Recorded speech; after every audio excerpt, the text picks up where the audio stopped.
Hi friends, welcome to Godavari recipes. ఈరోజు నేను నాటుకోడి కూర ఎలా చేయాలో చూపిస్తాను. ముందుగా నాటుకోడి ముక్కలు క్లీన్ చేసి కుక్కర్లో వేసుకోండి. నేను 1.5 kg తీసుకున్నాను.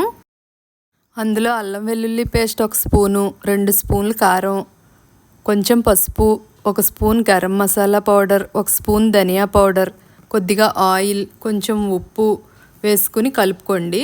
తర్వాత 1 గ్లాసు వాటర్ వేసి కుక్కర్ మూత పెట్టి 4 విజిల్స్ రానివ్వండి. తర్వాత మూత తీసి కొద్దిసేపు ఉడికించాలి.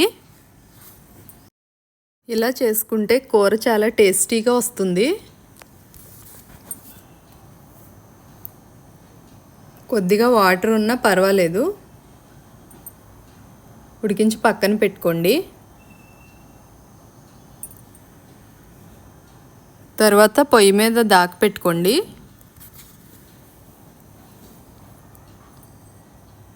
అందులో కూరకు సరిపడా ఆయిల్ వేసుకోండి.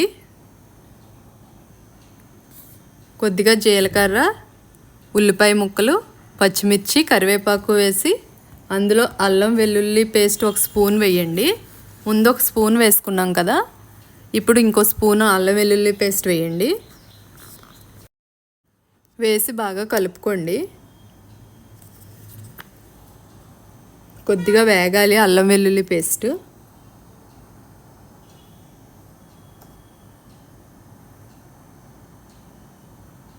తర్వాత కొంచెం ఉప్పు, పసుపు వేసి మగ్గనివ్వాలి.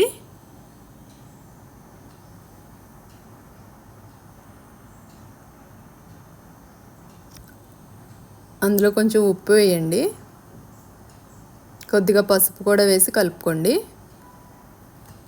ఒక 2 నిమిషాలు ఉంచండి. తర్వాత ఉడికించి పెట్టుకున్న నాటుకోడి ముక్కల్ని అందులో వేసేయండి. వేసి కలుపుకోవాలి. అన్నీ కలిసేలాగా కలపండి. తర్వాత కొంచెం కారం, ధనియాల పొడి, 1 స్పూన్ మసాలా పొడి వేసి బాగా కలుపుకొని మూత పెట్టాలి.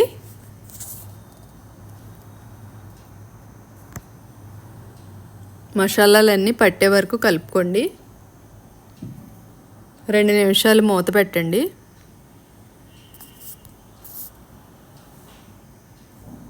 తర్వాత మూత తీసి కలుపుకుని మనం కుక్కర్లో ఉడకబెట్టుకున్నాం కదండి, అందులో వాటర్ ఉంటే అవి ఇప్పుడు వేసుకోండి. వాటర్ లేకపోతే 1 గ్లాసు వాటర్ వేయండి.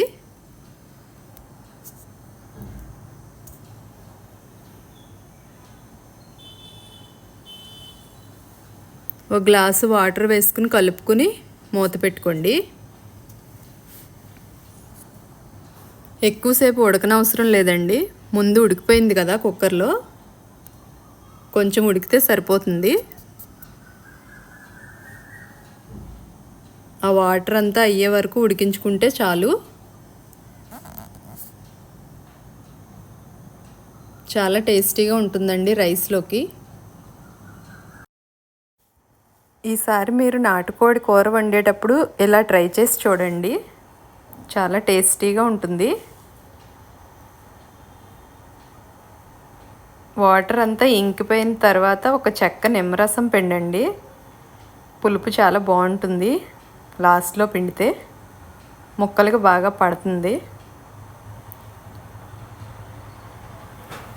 నిమ్మరసం పిండి ఒకసారి కలుపుకోండి. కూర దాకన అంటుకునే వరకు ఉంచండి. తర్వాత కొత్తిమీర వేసుకుని దించేసుకోండి. అంతేనండి, ఎంతో టేస్టీగా ఉండే నాటుకోడి కూర రెడీ. ఈ వీడియో మీకు నచ్చినట్లయితే లైక్ చేసి సబ్స్క్రైబ్ చేయండి. నెక్స్ట్ వీడియోలో మళ్ళీ కలుద్దాం. బాయ్ అండి.